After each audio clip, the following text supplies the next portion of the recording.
ఉదయాన్నే మా కిచెన్ అయితే ఇలా ఉంది. కొంచెం క్లమ్జీగా కనిపిస్తుంది కదా! కిచెన్ సర్దడం ఎందుకో అస్సలు డిలే అయిపోతుంది. అలానే డెకరేట్ చేద్దామంటే కూడా కుదరట్లేదు. ముందు రోజు నైట్ అయితే స్టవ్ గట్టు, తర్వాత కౌంటర్ టాప్ అంతా క్లీన్ చేశాను. ఇక్కడ కిచెన్ కౌంటర్ టాప్ మీద ఈ కొంచెం ఒక కార్నర్ మాత్రం కొద్దిగా డెకరేట్ చేద్దామన్నట్టుగా సర్దానంతే.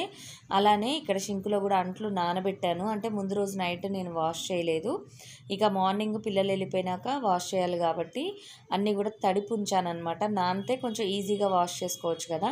అలానే కింద టబ్బులో ఉన్న అంట్లన్నీ కూడా షింకులో వేసి నానబెట్టేసి అయితే ఉంచాను. అలానే మార్నింగ్ టిఫిన్కి నేను ఈరోజు తన్మయ్ వాళ్ళకి బాయిల్డ్ ఎగ్ మాత్రమే ఇస్తున్నాను. ఎందుకంటే పిన్లు నానబెట్టలేదన్నమాట నేను. ఇక బయట నుంచి టిఫిన్ తెప్పిద్దామంటేనేమో వాళ్ళు వద్దంటున్నారు. అసలు బయట టిఫిన్ బాగోట్లేదు, మేము తినము, పాలైనా తాగేసి వెళ్తామని అంటున్నారనమాట. ఇది మంచి అలవాటు కదా. అందుకని ఇక నేనైతే ఇక్కడ ఎగ్స్ బాయిల్ చేస్తున్నా తనోజ్కి తన్మయ్కి. వీళ్ళు ఉప్పు కారం చాట్ మసాలా లేదంటే నిమ్మరసం వేసుకొని తింటారు.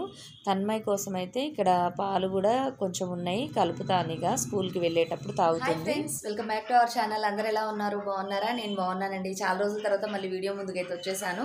ఇప్పుడైతే నేను వ్యాక్యూమ్ని మా బాతులు అయితే అరుస్తూ ఉంటాయి. ఇప్పుడు నేనైతే వ్యాక్యూమ్ని మొత్తం ప్యాక్ చేసుకున్నాము చాలా రోజుల తర్వాత. ఈ రోజైతే వ్యాక్యూమ్ క్లీనర్ రిపేర్ చేపిద్దామని అయితే అనుకుంటున్నా. ఎందుకంటే కొంచెం డస్ట్ ఎక్కువ వస్తుందండి. ఇప్పుడు రాబోయేది కూడా సమ్మర్ కదా, ఇక ఇంకా డస్ట్ ఎక్కువ ఉంటుంది. నాకు కొంచెం డస్ట్ అంటే ఎలర్జీ ఎక్కువ, అంటే బాగా తుమ్ములు రావడం, గొంతు నొప్పి చేయడం అట్లా ఉంటుంది. అందుకని ఇక వ్యాక్యూమ్ రిపేర్ చేయించుకుంటే ఏంటంటే కొంచెం కన్వీనియంట్గా ఉంటుంది. ఆ బూజులు అవి కూడా మాకు త్వరగా పడతా ఉంటాయి అన్నమాట. అందువల్ల ఆ బూజులు అవి క్లీన్ చేసుకోవడానికి కూడా నీట్గా ఉంటుంది. ఇక డస్టింగ్ చేసినా కూడా మనకేంటంటే వ్యాక్యూమ్ పీల్ చేసుకుంటుంది కాబట్టి ఇంటి నిండా డస్ట్ అవ్వదు. ఇప్పుడైతే ప్రజెంట్గా నేను తన్మయ్కి అయితే బాక్స్ కట్టేశాను.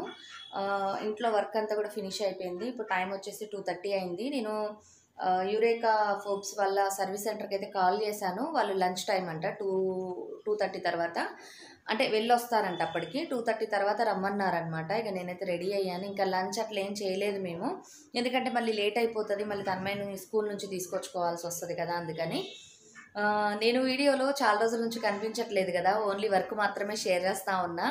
ఎందుకంటేనండి పని అనేది కొంచెం ఎక్కువ ఉంటుంది, నాకు బాగోట్లేదు కదా. ఆ ఉద్దేశంతో నేనేంటంటే స్పీడ్గా చేయలేకపోతున్నా పని. ఆ పనిని నేను చేసేటప్పుడు ఏంటంటే కంఫర్టబుల్గా ఉండట్లేదు నాకు. అందుకని నేను కనిపించకుండా, అంటే కొంచెం అనేజీగా అనిపిస్తూ ఉంటుంది, మనకి ఇబ్బందిగా పనిచేస్తున్నట్టు మీకు వీడియోలో తెలుస్తుంది. దానివల్ల మళ్ళీ బాగోలేదా అని మళ్ళీ మీరు ఏమన్నా అనుకుంటారు అన్న ఉద్దేశంతో నేను కనిపించకుండా వీడియోస్ అయితే చేస్తూ ఉన్నా. మన సబ్స్క్రైబర్ ఒకళ్ళు అయితే మీరు అట్లా తీస్తూ ఉంటే కొంచెం బోర్గా అనిపిస్తుంది, మీరు కనిపించవచ్చు కదా అని చెప్పేసి అయితే అంటున్నారు. నో ప్రాబ్లం అండి, కనిపిస్తా, నాకేం ఇబ్బంది ఏం లేదు. కాకపోతే ఏంటంటే ఇదివరకు ఉన్నంత హ్యాపీగా పని అయితే చేసుకోవట్లేదని చెప్పాలి. ఒక విధంగా ఏదో కష్టంగా ఇక చేయాలి అని అన్నట్టుగానే చేస్తున్నా. ఎందుకంటే కొంచెం హెల్త్ ఇష్యూస్ కూడా ఉన్నాయండి ఆ ఉద్దేశంతో. అందుకని కనిపించట్లే. ఫేస్లో ఏమన్నా డల్గా కనిపిస్తే మళ్ళీ మీరు ఎక్కడ నాకు బాగోలేదు అని అనుకుంటారో అన్న ఉద్దేశంతో నేను కనిపించట్లేదు అంతే. ఇక నుంచి అయితే వీడియోస్లో నేను కూడా కనిపిస్తాను, మీ అందరితో మాట్లాడతాను చక్కగా. మరి మీరు కూడా కామెంట్స్ చేస్తూ ఉండండి, తప్పకుండా రిప్లై అయితే ఇస్తాను. మరి స్టార్ట్ చేసేద్దాం వీడియోని ఈరోజుది. మేమైతే ఇప్పుడు యురేకా ఫోబ్స్ వాళ్ళది సర్వీస్ సెంటర్ని లొకేషన్లో పెట్టుకొని బయలుదేరాము. ఆల్రెడీ అది సర్వీస్ సెంటర్ ఇంతకుముందు మొగల్రాజపురంలో ఉండేది, అది తీసేసి ఇప్పుడు గుణదలలో పెట్టారు. అది కొంచెం చిన్న చిన్న సందులండి, అది ఐడియా ఉండదు. అందుకని ఇక మేము పెట్టుకొని వెతుక్కుంటూ వెళ్ళి అక్కడికి పోయి సర్వీస్ సెంటర్లో అది చేయించి వచ్చేసరికి టైం అయిపోయింది. ఇక నన్ను ఇంటి దగ్గర దించి తన్మయ్ని తీసుకురావడానికి అయితే వెళ్ళాడు. తనోజ్కి ఏంటంటే ఇప్పుడు ప్రజెంట్గా హాలిడేస్ అనమాట, అంటే వాళ్ళకి స్టడీ హాలిడేస్ ఉంటూ ఉంటాయి మధ్యలో. ఇంకా తనకి 1 వీక్ హాలిడేస్ ఉన్నాయి. ఇక వ్యాక్యూమ్ తెచ్చిన తర్వాత ఇక తనోజ్ ఇట్లా ఓపెన్ చేసి, ఇది లోపల స్టిక్స్ పెట్టాను కదా, ఎందుకంటే ఆ బ్రష్ అనేది ఆ క్లాత్ అనేది పైకి వస్తూ క్లీన్ చేసేటప్పుడు ఇబ్బందిగా ఉంది. అందుకని అక్కడ పుల్లలు అడ్డు పెట్టాను అనమాట. అంతకుముందు వీడియోస్లో షేర్ చేశా. ఇక్కడ నేనేంటంటే కస్టమర్స్ కాల్ చేస్తూ ఉంటే, మెసేజెస్ చేస్తూ ఉంటే, అంటే బిజినెస్ అనమాట, బ్రాస్ బిజినెస్ ఉంది కదా మనకి, వాళ్ళకైతే నేను రిప్లైస్ ఇస్తూ ఉన్నా. నెక్స్ట్ ఇక్కడ మా తనోజ్ ఏం చేస్తున్నాడంటే ఇది మిషన్ పనిచేస్తుందా లేదా అని ఒకసారి అయితే ఇంటికి వచ్చినాక చెక్ చేసుకున్నాడు. నేను అంటే బిజినెస్ వీడియో తీయాల్సింది ఉంది, అయితే ఇవన్నీ కూడా ఇక్కడ తీసి పెట్టానన్నమాట డైనింగ్ టేబుల్ మీద. వీడియో అయితే తీయలేదు, ఎందుకంటే బాతులు బాగా అరుస్తూ ఉన్నాయండి, వీడియోకి డిస్టర్బెన్స్ అవుతూ ఉంది. బ్రాస్ వీడియోస్ చేసేటప్పుడు నేను అక్కడే వాయిస్ ఓవర్ ఇస్తాను, అందువల్ల ఏంటంటే ఇక పక్కన పెట్టేసి ఉంచేసాను అనమాట. ఇక తీయడానికి అసలు ఇంట్రెస్ట్ అనిపించలే అరుస్తూ ఉంటే. ఇంకా అన్నీ కూడా సామాన్లన్నీ ఇలా చికాగ్గా ఉన్నాయి. తనోజు ఏంటంటే నేను బయటికి వెళ్ళొచ్చేలోపు వీడియో షూట్ చేద్దాం మమ్మీ అన్నాడు. సరే అన్న, ఈలోపు ఆ షర్టును కూడా మడత పెట్టమని ఇచ్చాడనమాట నాకు. నేను అది కూడా అక్కడ పడేసాను, నా చున్నీ అవన్నీ అక్కడ పడేసి అసలు ఇల్లుని పట్టించుకోకుండా కూర్చొని మెసేజెస్ చేస్తూ ఉన్నా. అంటే కస్టమర్స్ వాళ్ళ ఏదైనా ఐటెం కావాలన్నప్పుడు క్యాటలాగ్లో చూసుకుంటారు కదా, ఇక వాళ్ళకి షిప్పింగ్ ఛార్జెస్ అలా ఉంటాయి అని చెప్పేసి నేనైతే మెసేజెస్ అవి చేస్తూ ఉంటాను. ఈలోపు తన్మయ్య వచ్చింది కదా స్కూల్ నుంచి. ఇక తనేంటంటే ఇంకా ఇప్పుడు స్కూల్ నుంచి వచ్చినాక నార్మల్గా అయితే నేను టిఫిన్ అది పెడతాను.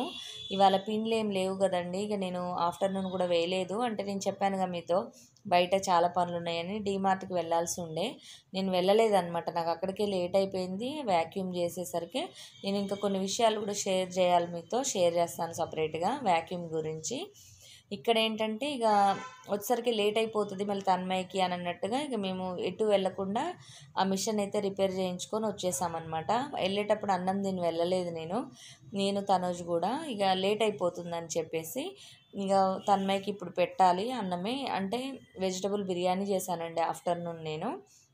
ఇక నేను రెడీ అవుతూ ఆ మిషన్ గురించి చేయించాలా వద్దా, కొత్తది తీసుకోనా అని డిస్కస్ చేసి అన్నీ చేసి వెళ్ళేసరికి లేట్ అయిపోయింది. ఇవి చూసారు ఎలా ఆడుతున్నాయో. తన్మయ్ స్కూల్ నుంచి రాగానే ఒకసారి కనిపిస్తుంది అనమాట వీటికి.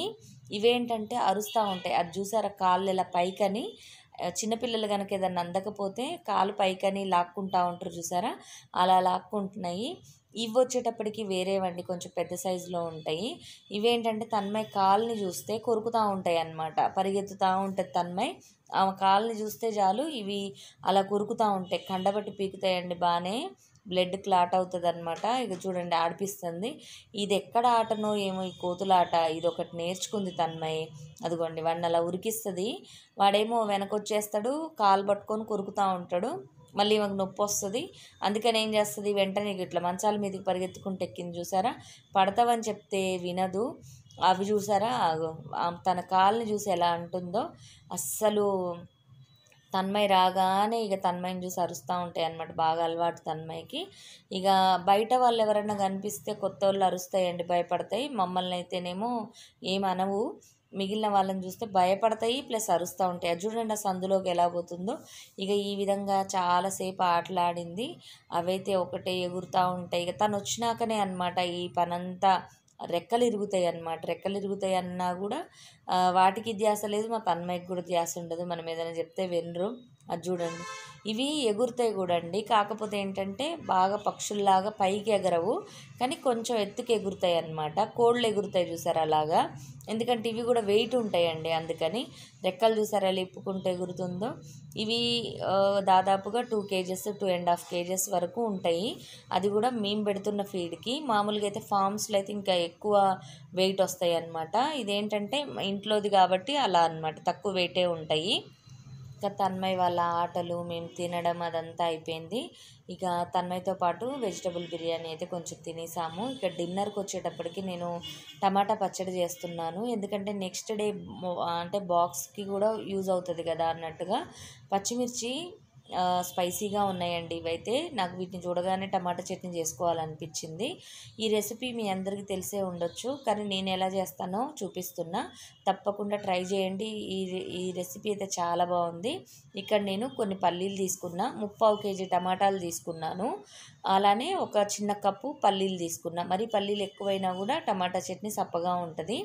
పల్లీలు అంటే కొంచెం ఆయిల్ ఎక్కువ వేసుకొని పల్లీలు కొద్దిగా మంచిగా అంటే లైట్గా కాకుండా కొద్దిగా మంచిగా వేగాలన్నమాట. వేగిన తర్వాత పచ్చిమిర్చి వేసుకోవాలి. పల్లీలు గినక వేగకుండా పచ్చి పచ్చిగా ఉంటే మనం పచ్చిమిర్చి వేసామనుకోండి అవి వేగవు, అంటే కరకర అనవన్నమాట. అలా అనకపోతే చట్నీ బాగుండదు. కొంచెం అవి వేగి పల్లీలు క్రాక్స్ వస్తూ ఉంటాయి కదా, అప్పుడు పచ్చిమిర్చి వేసుకోవాలి. అవి వేగిన తర్వాత కొంచెం అప్పుడు ధనియాలు వేసుకోవాలి. నేను ఇక్కడ మెజర్మెంట్స్ చెప్పలేదు కదా మీకు. టమాటాలు 3/4 కేజీ తీసుకున్నాను. పచ్చిమిర్చి ఒక 100 గ్రాముల దాకా తీసుకున్నా. అంటే ఇవి కొంచెం స్పైసీగా ఉన్నాయి. అందువల్ల మనము కారం ఎక్కువ కావాలనుకుంటే పచ్చిమిర్చి కొంచెం ఎక్కువే వేసుకోవాలి. అప్పుడే బాగుంటుంది. నెయ్యి వేసుకొని తిన్నా కూడా మనకి చట్నీ టేస్టీగా ఉంటుంది. టిఫిన్స్లోకి కూడా బాగుంటుంది. పల్లీలు మాత్రం ఒక 50 గ్రాముల దాకా తీసుకున్నా. పల్లీల ప్లేస్లో మీరు నువ్వులైనా ఒక స్పూన్, ఒక టేబుల్ స్పూన్ అలా వేసుకోవచ్చు. కాకపోతే వేడి చేస్తుంది. అందువల్ల నేను ఓన్లీ పల్లీలు మాత్రమే వేసానన్నమాట. కమ్మగా ఉంటుంది. చట్నీలోకి మనము ఈ రోటి పచ్చళ్ళు ఎప్పుడైనా బాక్స్ కట్టినప్పుడు అన్నం సప్పబడిపోతుందండి. అలా కాకుండా ఈ పల్లీల కాంబినేషన్తో చేస్తే అన్నం అనేది సప్పబడట్లేదు అనమాట బాక్స్లోకి. తన్మయ్య చెప్పింది చాలా బాగుంది ఇలా పచ్చడి అని. ఎప్పుడు చేసేలాగా పచ్చడి చేస్తే సప్పబడిపోతుంది, నాకు పచ్చడి పెట్టద్దు అని చెప్పేసి చెప్తుంది. ఈసారి మాత్రం పచ్చడి చాలా బాగుందని చెప్పింది. తర్వాత నేను ఒక టేబుల్ స్పూన్ ధనియాలు వేసాను. తర్వాత అవి వేగిన తర్వాత ఒక చిన్న స్పూను జీలకర్ర వేసుకున్నాను. తర్వాత ఈ టమాటాలు మళ్ళీ కొంచెం ఆయిల్ వేసుకొని టమాటాలని మగ్గించుకుంటున్నా. సేమ్ ఒకటే ప్రొసీజర్ అండి. కాకపోతే ఏంటంటే ఇవి వేయించుకునే విధానము, ఉడకబెట్టుకొని చేస్తామా వేయించి చేస్తామా అన్నదాన్ని బట్టి మనకి టేస్ట్ ఉంటుంది. పల్లీలు కానీ నువ్వులు కానీ వేసుకునే క్వాంటిటీని బట్టి కూడా మనకి టేస్ట్ అనేది ఎన్హాన్స్ అవుతుంది అన్నమాట. నేనైతే చెప్పాను కదా, పల్లీలు ఒక 50 గ్రాముల వరకే తీసుకున్నాను. అలానే టమాటాలు మగ్గిన తర్వాత చింతపండు వేసాను, కొంచెం నిమ్మకాయ అంత చింతపండు. నార్మల్ పచ్చడిలో అయితే నేను చింతపండు అసలు వేయను. ఈ పల్లీలు ఉన్నాయి కాబట్టి ఖచ్చితంగా చింతపండు వేసుకోవాలి. అలానే ఇక్కడ కొత్తిమీర వేసుకుంటున్నాను కానీ పుదీనా వేయలేదు. ఓన్లీ కొత్తిమీరనే కొంచెం ఒక చిన్న కట్టలాగా అనమాట. అంటే కొంచెం హ్యాండ్ఫుల్, మనకి కొంచెం క్వాంటిటీ ఎక్కువ ఉండాలన్నమాట కొత్తిమీర. తర్వాత ఆ చింతపండు కొంచెం మగ్గినాక లాస్ట్లో మనం ఈ విధంగా కొత్తిమీర కూడా వేసుకొని కొంచెంసేపు ఉడికించుకోవాలి. అంటే ఈ కొత్తిమీర ఉడకాలన్నమాట. ఉడికిన తర్వాత అంటే నూనెలో వేయించుకుంటే వేరే టేస్ట్ ఉంటుంది, ఉడికితే వేరే టేస్ట్ ఉంటుంది. ఇవైతే ఈ టమాటా ముక్కలు చల్లారాలి. ఈ లోపుగా నేను ఈ పచ్చిమిరపకాయలు ఇవైతే మిక్సీ పట్టుకుంటున్నాయి. ఇవి చల్లారిపోయినాయి. వేడి మీద అస్సలు మిక్సీ పట్టద్దండి, టేస్ట్ కూడా బాగోదు. ఇవన్నీ చల్లారినాకే మిక్సీ పట్టుకోవాలి. ఇందులో నేను పచ్చి వెల్లుల్లిపాయలు కూడా ఇదిగోండి ఇక్కడ 5 నుంచి 6 వరకు వేసాను. మీరు కావాలంటే పచ్చిమిర్చి వేయించుకునేటప్పుడు అవి కూడా వేయించుకోవచ్చు నూనెలో. నేనైతే పచ్చిగానే వేసాను. తర్వాత ఇక్కడ మిక్సీ పట్టుకోవాలి మనము పల్స్ లాగా. తర్వాత ఇక్కడ నేను తాలింపు వేసుకుంటున్నా. మీరు తాలింపు వేసుకోకపోయినా పర్వాలేదు. నేను నూనె కొంచెం ఎక్కువగానే వేసుకున్నాను. తర్వాత తాలింపు గింజలు, ఇంగువ, ఎండుమిర్చి, తర్వాత పసుపు, కరివేపాకు వేసుకోవాలి. తాలింపు మనం పెడితే ఏంటంటే మంచి స్మెల్ వస్తూ ఉంటుంది అన్నమాట. పచ్చడి చాలా బాగుంటుంది. ఆ స్మెల్ని బట్టి మనకి తినాలి అన్న ఫీలింగ్ అయితే వస్తుంది. రోటి పచ్చళ్ళు ఇదేనండి వాటి యొక్క గొప్పదనం. మనకి మంచి స్మెల్ వస్తుంది, తినాలి అని అనిపిస్తుంది అన్నమాట. ఇంకా ఈ పచ్చడిని మనం రోట్లో వేసి రుబ్బుకుంటే ఇంకా బాగుంటుంది. కానీ నాకు ఎందుకో ఆ టేస్ట్లు నచ్చవండి రోట్లో వేసి రుబ్బుకోవడాలు అవన్నీ. ఎందుకంటే మనకి మిక్సీ అలవాటు కదా మన టైం నుంచి. అందుకని మా అమ్మ వాళ్ళు కూడా మిక్సీలోనే పట్టేవాళ్ళు, నాకు అట్లనే అలవాటు అనమాట. ఇక నేను మరీ మెత్తగా కాకుండా కొంచెం మామూలుగా పట్టుకోవాలి. డిన్నర్కి అయితే ఈ విధంగా రెడీ చేసేసుకున్నాం. టమాటా చట్నీ అను ఎగ్స్ బాయిల్ చేశాను. ఇంతే ఫ్రెండ్స్, ఈ వీడియో నచ్చిందా? తప్పకుండా లైక్ చేయండి. మరిన్ని మంచి వీడియోస్తో మేము ముందుంటాను. Bye bye, see you, have a nice day.